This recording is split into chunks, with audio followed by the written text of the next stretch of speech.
5-year transitionary arrangement for an autonomous Palestinian entity in the West Bank and Gaza.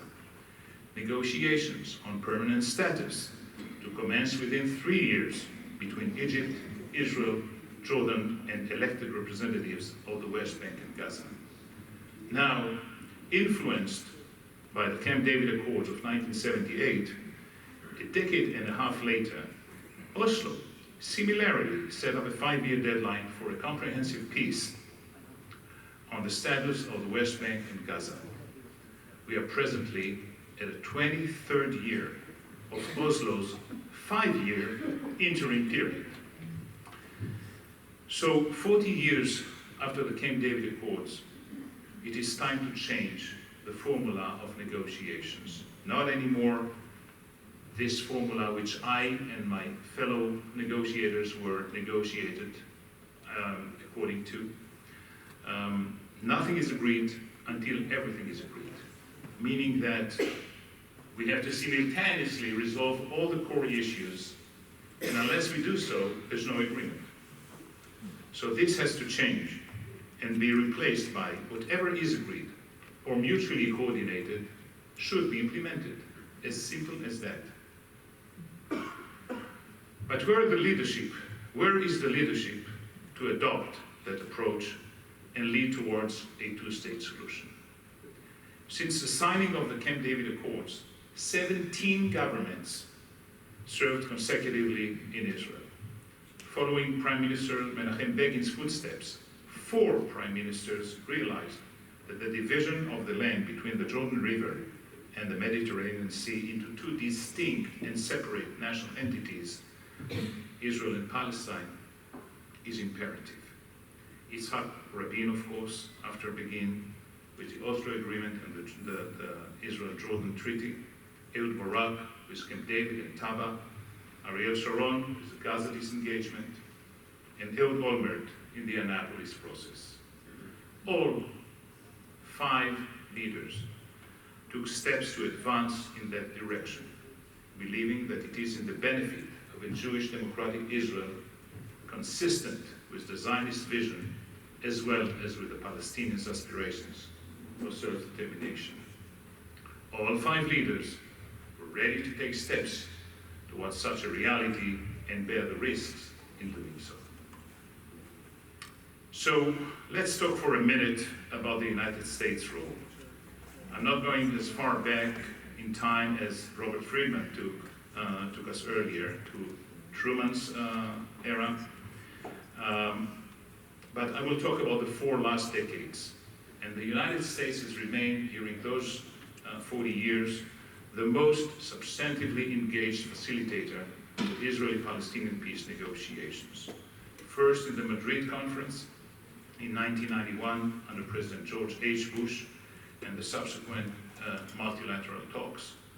Then under President Clinton, the Oslo process, 1993 to 1995, the subsequent Hebron Protocol, Wye River, and Sharm el-Sheikh Memoranda, the Camp David Summit, and of course the Clinton parameters in December 2000.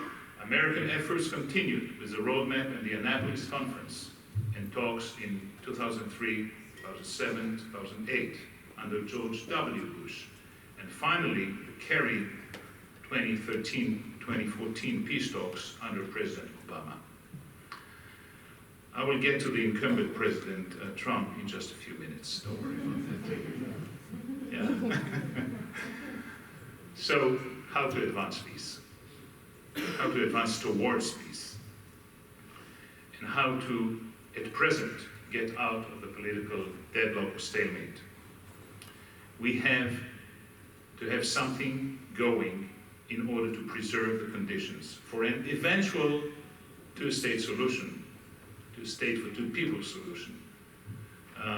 And we have, in order to preserve the conditions for that to happen eventually, even in the absence of an agreement, we have to adopt a proactive approach and the binding and continuous gradual process. The parties should endeavor at least to delineate provisional boundaries along, say, the security fence. incorporating the major settlement blocks, thus reversing the current trend leading towards a one binational state, either Arab or non-democratic.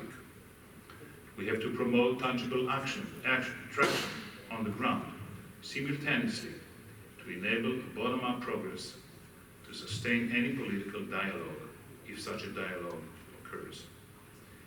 Borders, then, is an essential component and urgent. But what are the prerequisites for all this to happen?